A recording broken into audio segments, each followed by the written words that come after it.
mine.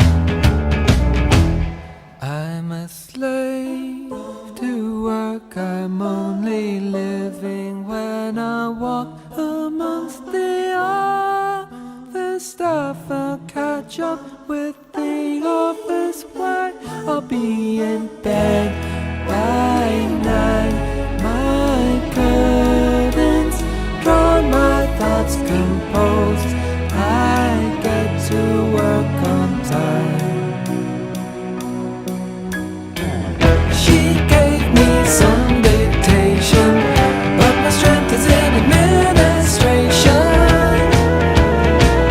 I took down all she said, I even took down a little red dress.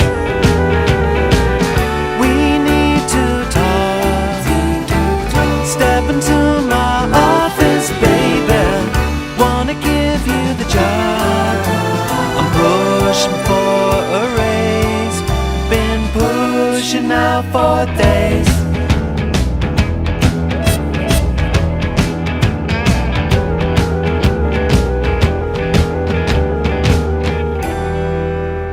My output is in decline. I was burned out after Thatcher.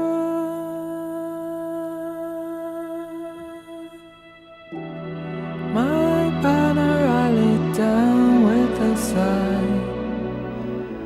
Now we're done, I found never catch up.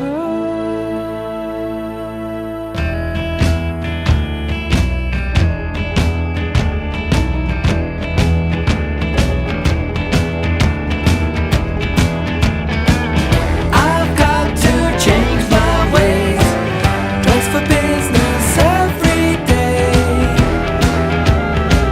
A sharp suit and a clipper tie, a big Arab button to my fly.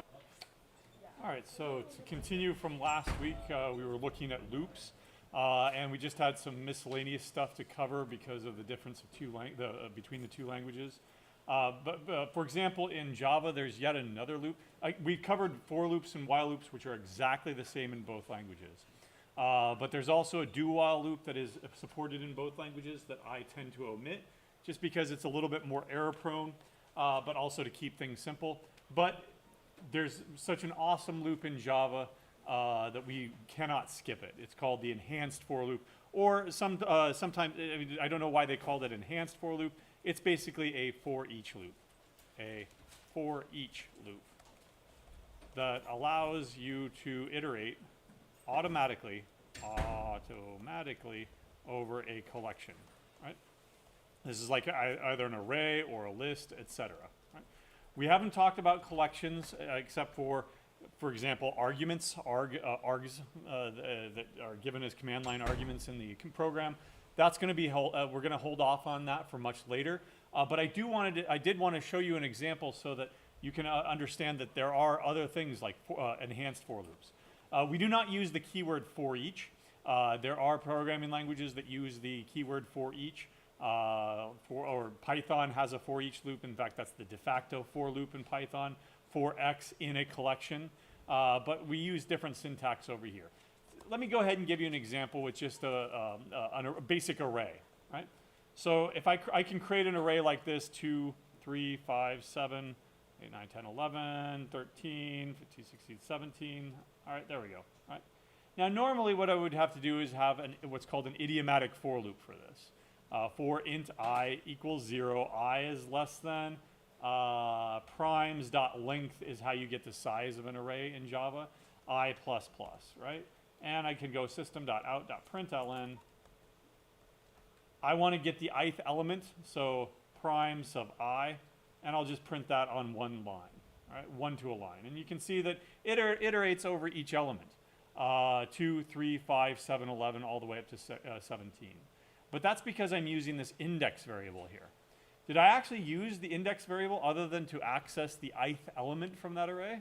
No, I didn't print it out. I didn't care about it. So as an alternative, what I could do is I could rewrite this for loop as what's called an enhanced for loop. And I'll go ahead and write it so that I have for each integer x in the collection primes.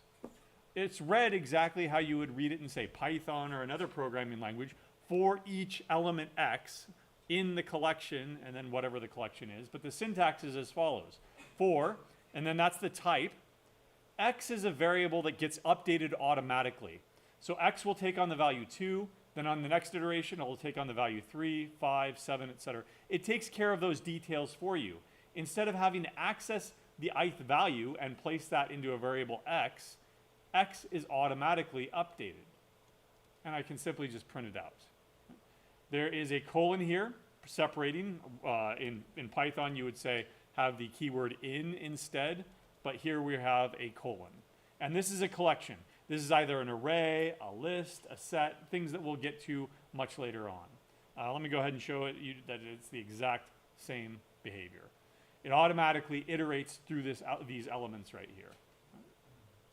Again, we're going to look at collections later, so this is not going to be immediately useful, but I did want to mention it because it is yet another loop control structure. You do not have that loop control structure in C. It's only in Java. Okay? You also, but in both languages, you do have what are called nested loops, right? You can nest a loop within another loop, right? We call these an inner loop and outer loop, right? And you can mix and match. You can have a while loop inside of a while loop. You can have a for loop inside of a for loop. You can mix and match a for loop inside of a while loop or vice versa. I like to keep things, you know, pretty simple. So let's just go ahead and look at an example of two basic for loops. For int I equals 0, I is less than n I plus plus. Right? There's your basic idiomatic for loop where it's going to iterate over elements 0, 1, 2, 3, all the way up to n that we'll set to 10 in this case. So if I were to print this out, it would of course print 0 through 9. Well, anything that I put inside that for loop, I can put whatever code I want in there, including another for loop. For int I equals 0. Now, can I reuse the variable I here? Not, because it's being used in the outer for loop here. Right? Now, sometimes you can get yourself into trouble and you can use it, but then it's all scoped differently. All right, so j is less than n j plus plus. Right? Why did I go with j there, by the way? It comes after I, exactly. You might have heard of programming languages called C++. Why is it called C++?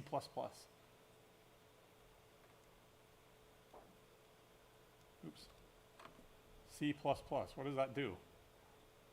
Adds one. It's just the next one, right? There's nothing magical about it, right? You might have heard of a programming language, called C#. Any music folks out there? What's the next note above C? Yeah, C#, exactly. And the next half note, what do you call those?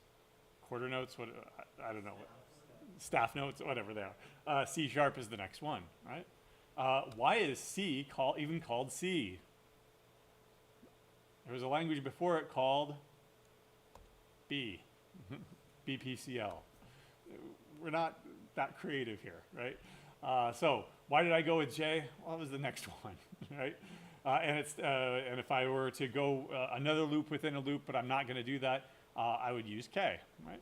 Et cetera, et cetera. All right, so system.out.print. Let's go with F here, and I'll print out both of these, %d and %d, and then end the line, and I'll print out both J and I. Right? Now, for each iteration of this outer loop, this inner loop is going to execute. So when I is 0, this entire for loop with the J is going to execute from 0 up to 9.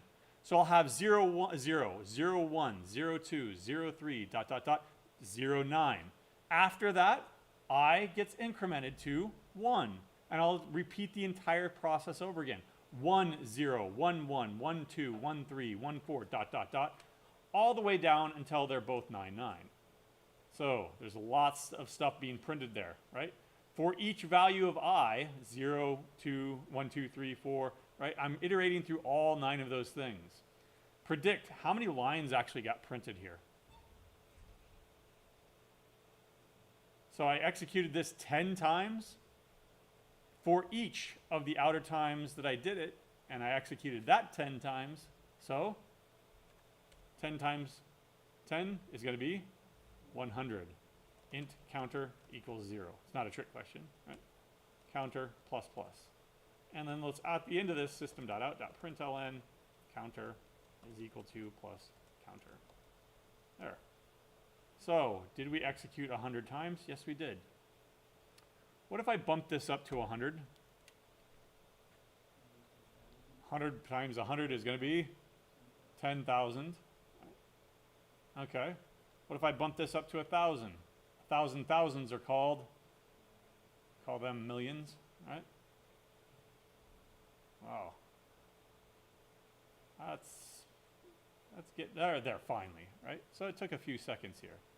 What if I bump this up to 10,000?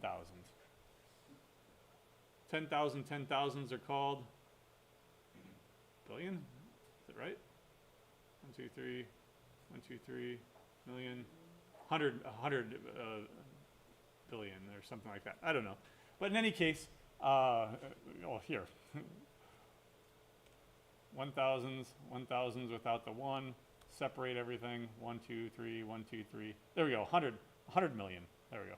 Sorry.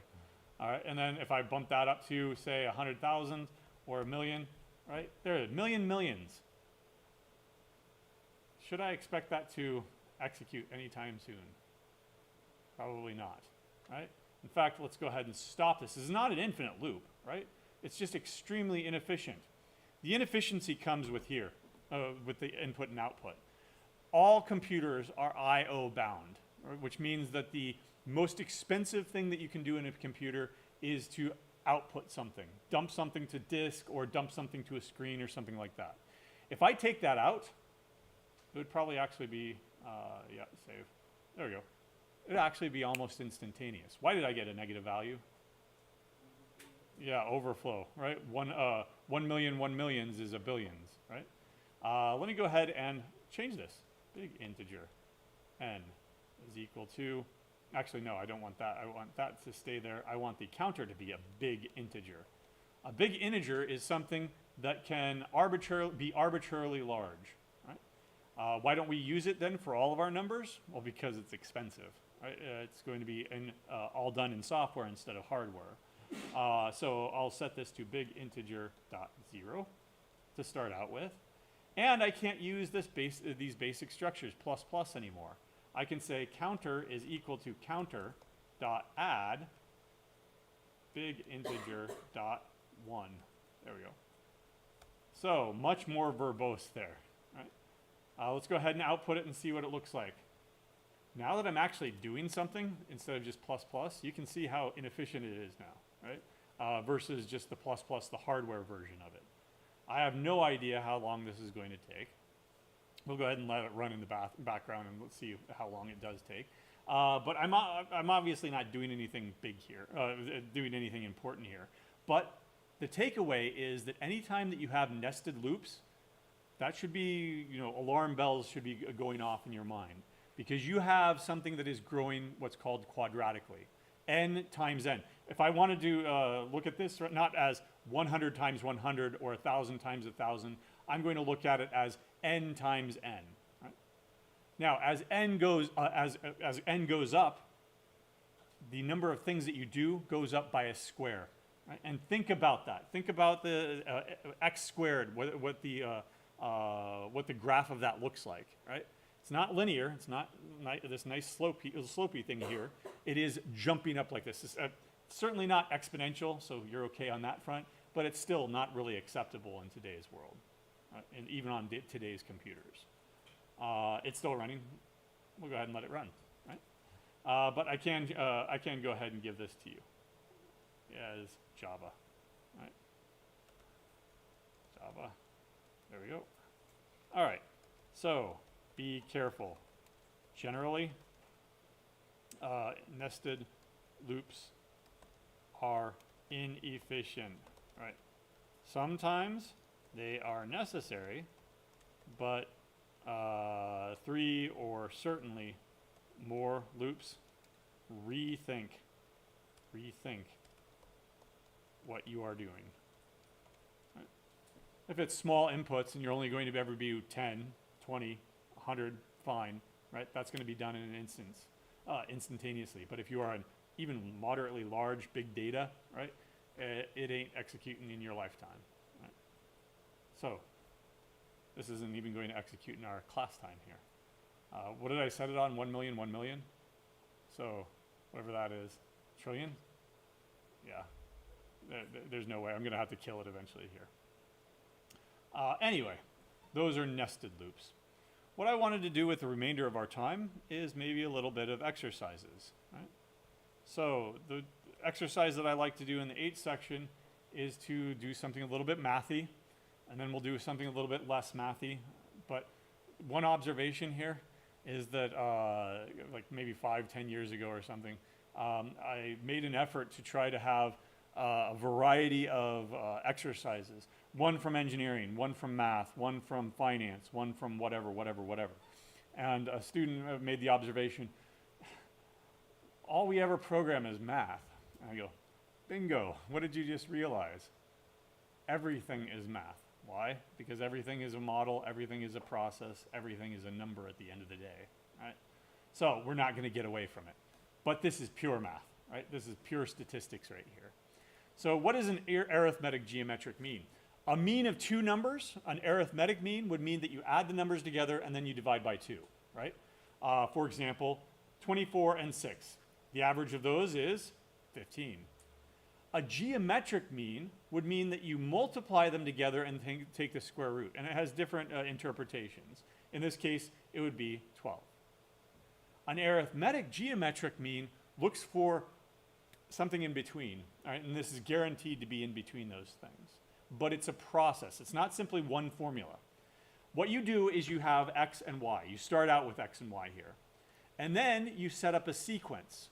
What we're going to do is we're going to take the arithmetic mean and the geometric mean and then update these values here. We start at x and y, but we update them to the arithmetic mean and geometric mean. And then we take those numbers and feed them back in again to get a new geometric mean and a new arithmetic mean. Right? They will converge to the same value eventually. For example, if I start out with 24 and 6, right, the arithmetic mean is 15, the geometric mean is 12.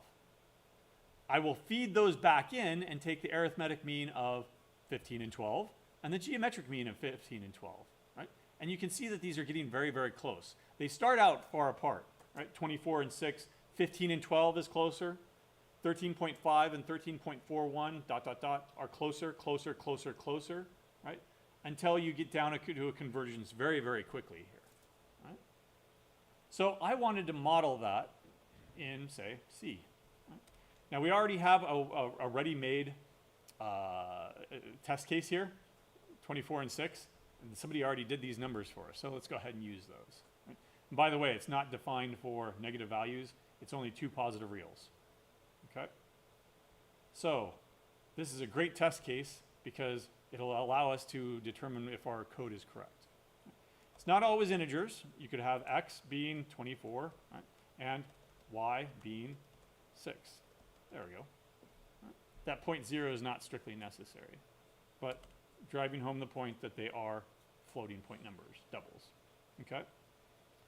Now, when we did the number of digits in a number, 1, 2, 3, 4 has 4 digits, there was a bug that I introduced that, you know, we lost the original value. I want to retain these values. So I don't want to touch x and y. Those are going to be my inputs. I want to eventually print out, printf, that the arithmetic geometric mean, or geometric mean of %f is equal to something.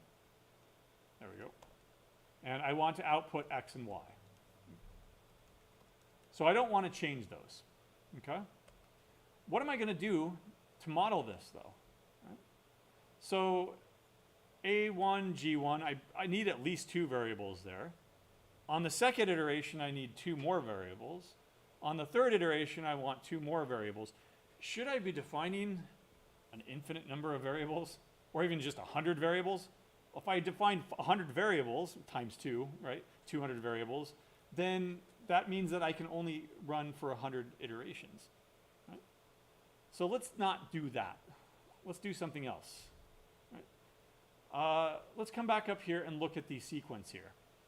The arithmetic mean only depends on the two previous values. That's what this subscript is. N plus 1 is dependent only on the previous two values, A sub n and G sub n. Likewise, G sub n plus 1 is only relevant to the last two values. So really, I only need two current values, these guys over here, and two previous values, all these guys over here. So I just need 4 variables. Oops, let's come over here. All right, so double, I don't know, A current, right, or A current, G, or arithmetic geometric current, right? And then, I don't know, A previous, and G previous. Okay, there. So where should I start out? What is my first current value? The arithmetic current value. It's going to be X. The geometric current value is going to be Y. Why? Because that's what it's defined as. There's the first value, it's just X. There's the first value, it's just Y. Okay? Now, what I like to do in order to figure out how a loop works is I like to basically do what they did here. Write out the first few iterations and look for the commonalities that you can then generalize. So let's look at the first iteration here. The next value, next, I'm not going to make that because I'm going to, into a variable because I'm going to generalize this and reuse these variables, is going to be equal to A, like 0.5 times A current plus G current. Right. Remember, that's what this is. Let's come up here. Current, 1/2 of that. And then G next is equal to the square root of the multiplication of both of those things times G current. There we go. All right. Now I've got the next value. I could keep going. A next, right? G next is equal to, and again, this thing right here, but instead of the current, it's going to be the A next and G next. Right? Square root of A next times G next. Right? Next. Well, if I did that one more time, what would I do? Next. And now it's getting ridiculous. Right? So look at the commonalities here. Right? The commonalities are, of course, going to be these two expressions. 1/2 times the sum of those two. Square root times the multiplication of these two. But how do I shuffle around these variables so that I don't have to keep creating new variables? Look at that. I'm not using the previous at all, am I? Right? So if I've got two current values, right, then what could I do? Before I overwrite those values, here are my two current values. Before I overwrite them, what should I do? Save them as the previous values. So A previous is equal to A current, and G previous is equal to G current. There we go. Now that I've saved them off, do I need to worry about what values are stored in these variables anymore? Nope, I've got copies of them over here in these. And so what I can do is I could say A current is equal to this expression right here of the previous values, right? And G current, capital C, is equal to the previous values multiplied together. Okay? Now, all I need to do is repeat this over and over again. So, how do I repeat it? Repeat this until ... So let me put that into brackets immediately. And let's understand, what kind of a loop do you want here? Let's come back over here to the definition. Right? Is it converged yet, even after 1, 2, 3, 4, 5, 6? No. Taylor series from your calc courses. Are they ever going to converge to a definite value after a finite number of steps? No. You can only ever get close enough, which is good enough in engineering, right? Close enough, right? So what is our definition of close enough here? Well, we only have 16 decimals of accuracy, right? So once we're close enough to within 16 decimals, I'd say stop. But even that seems like overkill, right? Instead, let's go ahead and define until the two values are within 0.00001 of each other, right? And I just chose that arbitrarily. If you want it to be closer, what could you do? Add another 0. Want it to be even closer? Add another 0. You don't care if it's that close. All right, you just want it to within 1/100th of each other. Then there's your parameter. You know what? If you want to change this around and around and around, what should you do with it? Put it into a variable. We usually call these variables epsilon delta proofs from the calc course, right? Your Taylor series will converge until it is within epsilon of each other, of the ideal value, right? Within epsilon. There we go. All right, so what kind of a loop are we going to want here? Do we want a for loop or a while loop? Which one seems more natural? A while, why? Do you know how many iterations you're going to go for? No, until it's close enough.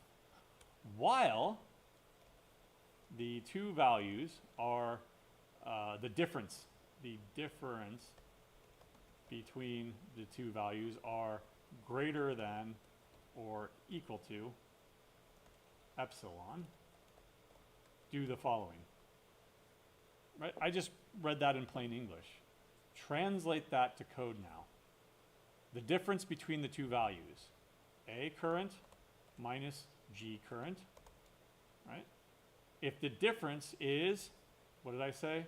Greater than or equal to epsilon, then continue going for it. Now be careful here.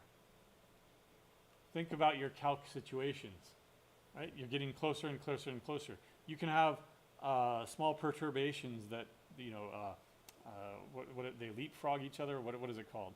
It's it becomes positive, then negative, positive, negative, positive, negative, positive, negative, until it gets down to a convergence. So you don't want just the difference of them. What do you want? The absolute value of them. Is that the absolute value function? It's one of them. From the math library, we'll find out the consequence of using this particular one here in a second. There. So what is the value? Well, it doesn't matter, because if they're both close, A current, B current, percent F, they're going to be pretty much the same thing. So A current. There we go. All right, GCC demo. Donk. What did I forget to do since I'm now using some fancy math stuff? LM, there we go. 13.5, okay. All right. That's kind of close if we only went 2 iterations, right?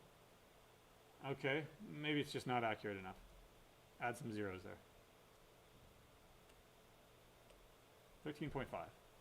No, it's like 13.458171 dot dot dot dot. So why am I not getting any closer even with more accuracy? Yeah. Could it be the absolute value function? Yeah, what's wrong with this absolute value function? Let's RTM. There's another great acronym. RTM equals read the manual. Or if you want to emphasize it, you can RTFM, right? Read the freaking manual, right? There we go. That's what that stands for, of course. Right? Reading the freaking manual means Googling for it nowadays, right? So C math library abs.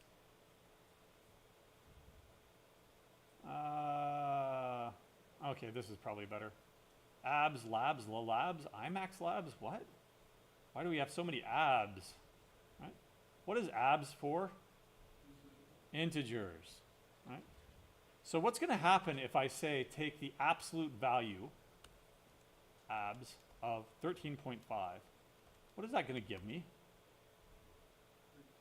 It's going to give me the absolute value of 13. Right? Truncation, which is going to then be 13. That's not what I want. So I need something fancier. No, that's not it. That's for longs. That's for long longs. And you see why we have labs. It stands for long. Labs is what I call that. And it's long longs. Right? So what would you want possibly for a floating point number? Is there a reference to it? Dabs. That would make sense if it's a decimal. Unfortunately, it's a float or a double, which is the same thing. Fabs. Right? Or there is a fabsfa. Right, but I've actually not seen that since C99. Okay, fine. Specifically for a float. So let me change this to fabs. There we go. And now let's see if we get any more accuracy out of this. There we go. There's that 3, 13, 4, 5, 8, 1, 7, 1. Right?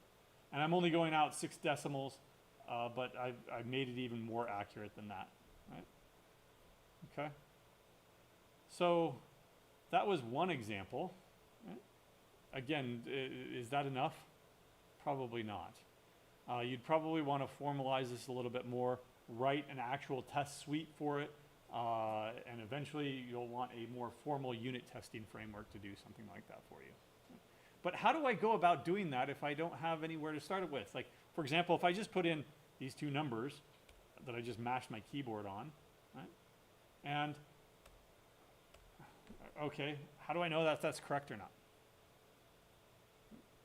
Well, you could pull out your calculator and do it on a piece of paper. You could whiteboard it, or you could use an external tool, right? Always do this, right? Whatever you have available to you.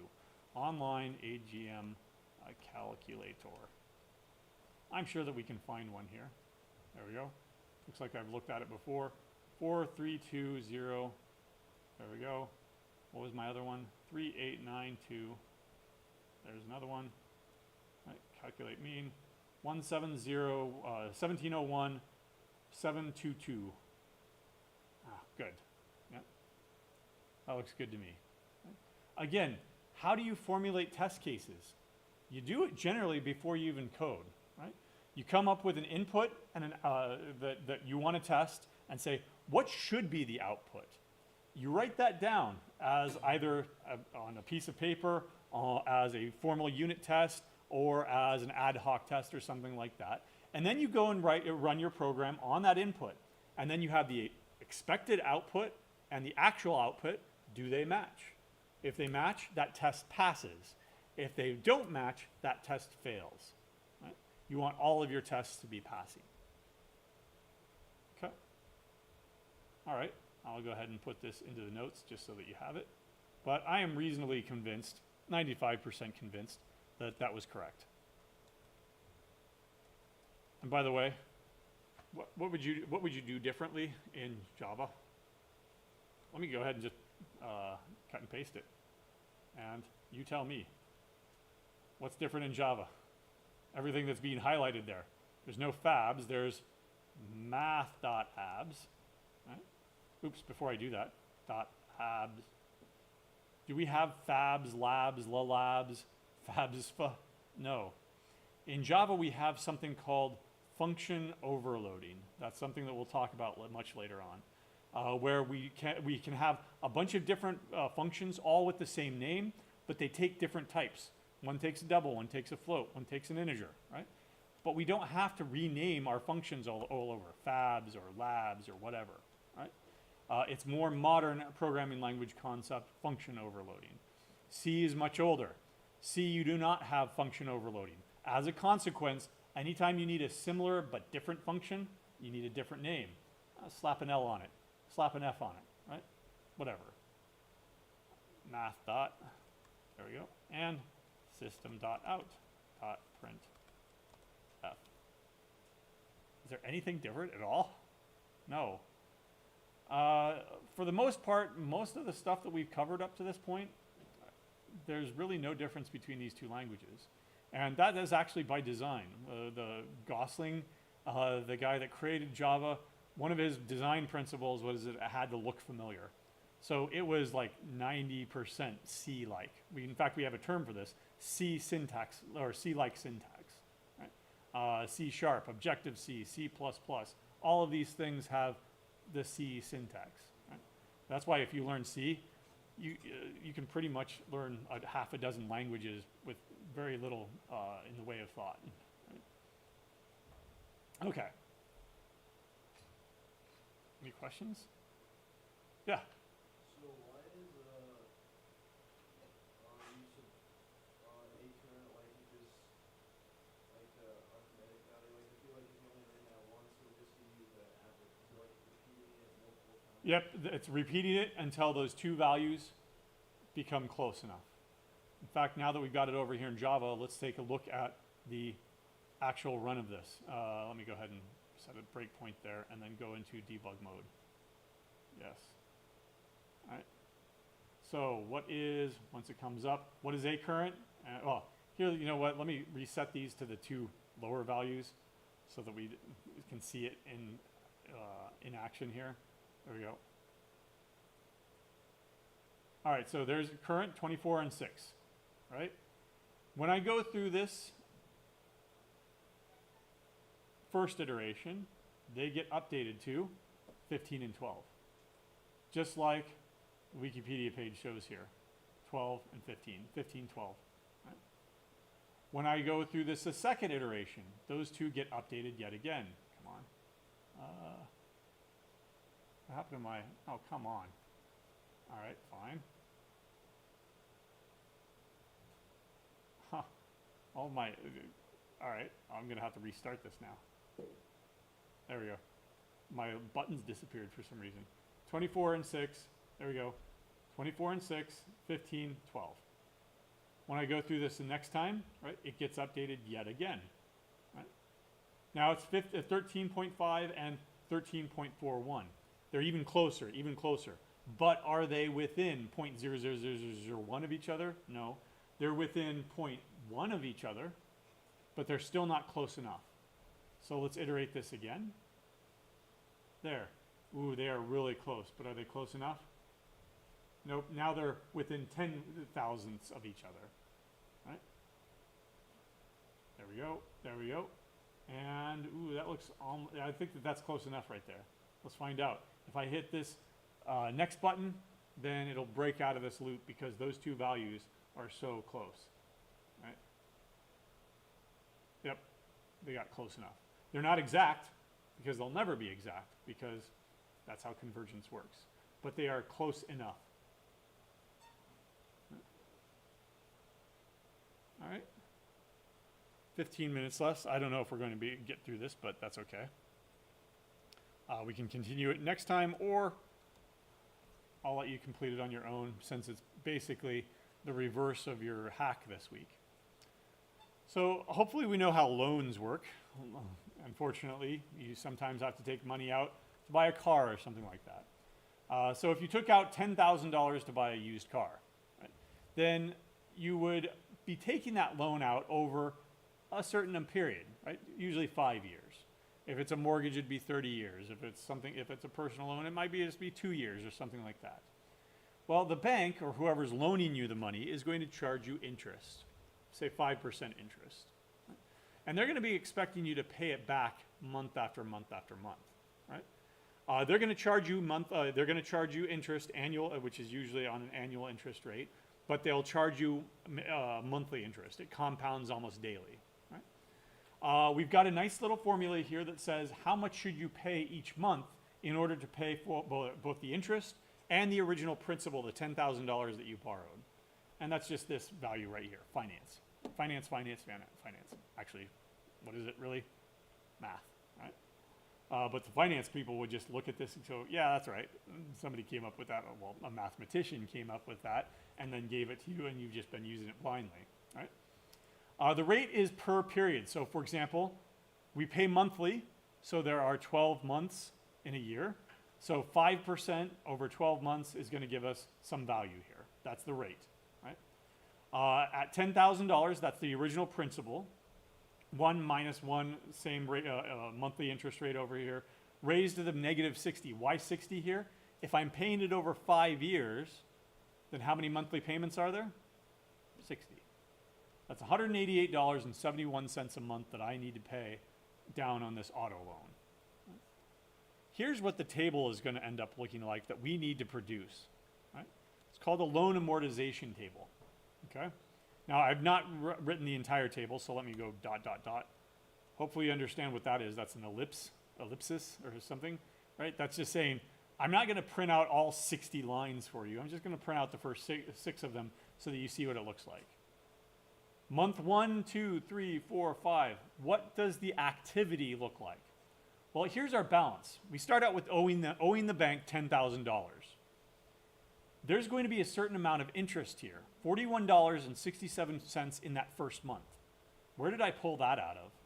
Well, let's look at my calculator here, my go-to calculator.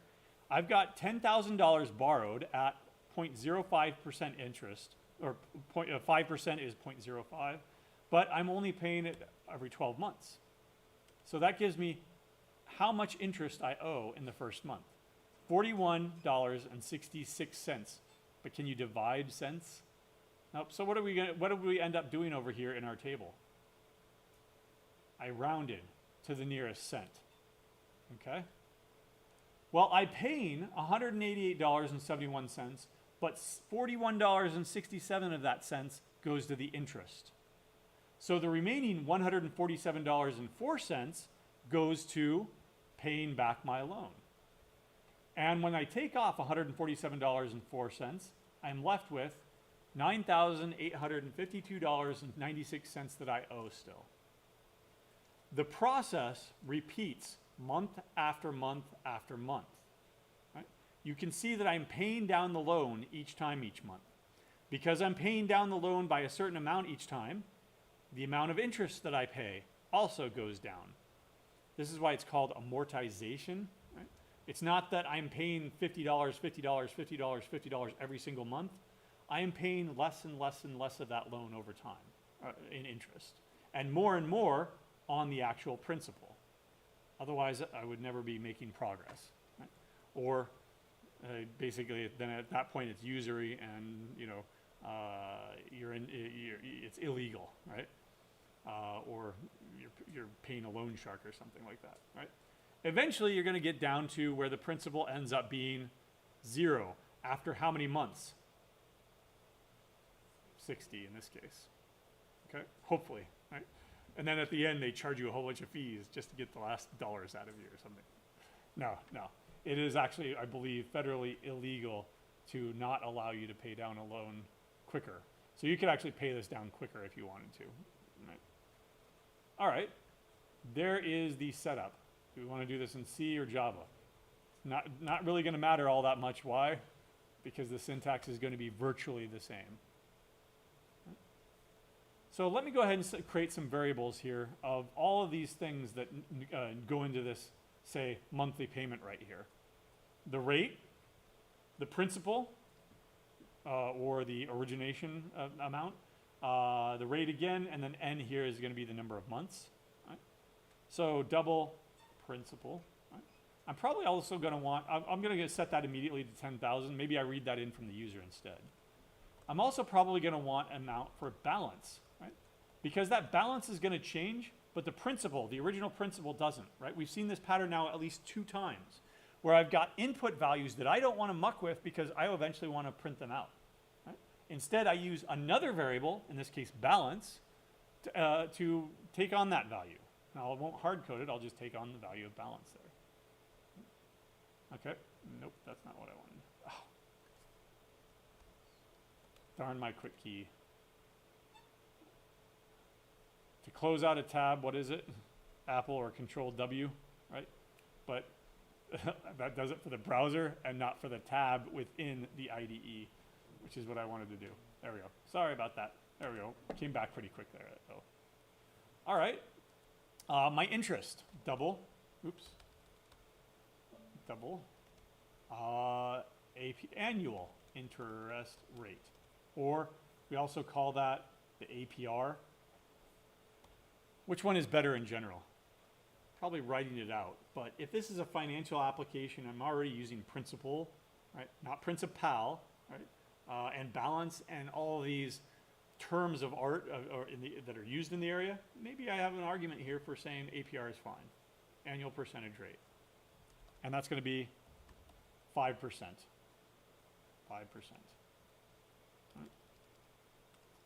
Right. What else do I need? Number of terms here. Right. So is there a 4.5 months? Yes, there is, but not really in a loan. So I'm going to go ahead and go with years here, because this is over 5 years. Right. Now, if I want the N, that's going to be what? 12 times years. That's the number of months. Why call that N then? Total months. There we go. Total months, total number of payments. Either one of those would be acceptable variable names. Finally, let's go ahead and apply this formula right here.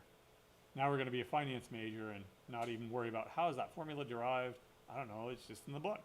So double monthly payment is equal to rate, which is what? Which is actually going to be divided by 12. So that's APR divided by 12. There's my rate. If you want to put that into another variable, that's fine, because you're using it twice. Right. I'll go ahead and leave it like this. Times principal. There you go. And that's all in the numerator. And then I take on the denominator here. 1 minus 1 plus the rate, which is going to be APR divided by 12. All raised to the power negative n. There we go. Kind of a long line, but that's probably okay in this case because I've zoomed in. So it's probably not a long line if I actually zoom out here. Yeah, it's not that bad. Right. Okay. Can I do that thing right there? X raised to the power y? No. What do I need instead? Pow. Right? There's pow. Don't lose the forest for the trees. There's my comma. It's not n, it's going to be total months. Right? And there. Now that matches with that. That matches with my denominator. And it looks good. It looks good, but let's find out if it is good. GCC. It compiles. Ad hoc testing. Before we look at the rest of the program, before we write 200 more lines of code, let's make sure that what we have so far is correct. Right? And I'm just going to use poor man's debugging at this point. Monthly payment is equal to %F and the line, monthly payment. If I had a proper debugger, I'd probably just set a breakpoint and just look at that value. Right? $188.712336. All right. Well, it's darn close. $188.71. What about those fractions right there? Fractions of cents. That's going to be a problem, right? Because somewhere I'm going to lose a penny or somewhere I'm going to gain a penny, right? Now, there are a whole bunch of financial rules as to what happens in the real world. I don't want to have to worry about those financial rules, right? Instead, what I'm just going to do is I'm going to round it. So before I print it out, and before and after maybe, I'll do it before. Round monthly payment. Round is a function in the math library. Let's print it out again. I don't know if I have enough time to make this many mistakes. Is there any change at all? No. That's because this was input and it returns output. This would not make any sense if I just said square root. Would you expect the monthly payment to change just by giving this to a function and it returning a value? No, we need to put that into another variable, monthly payment. Okay. I'm going to overwrite the value in monthly payment to be the, not the square root, but the round value. Even worse. What does that tell you about the round function? It rounds to the whole number, right? Which is exactly what I would expect, right? I don't want it to round to the nearest whole number. I want it to round to the nearest 100th. So let's take this number and figure out how could I use that function in conjunction with maybe a change in that value. I don't want to round it here. I want it to round here.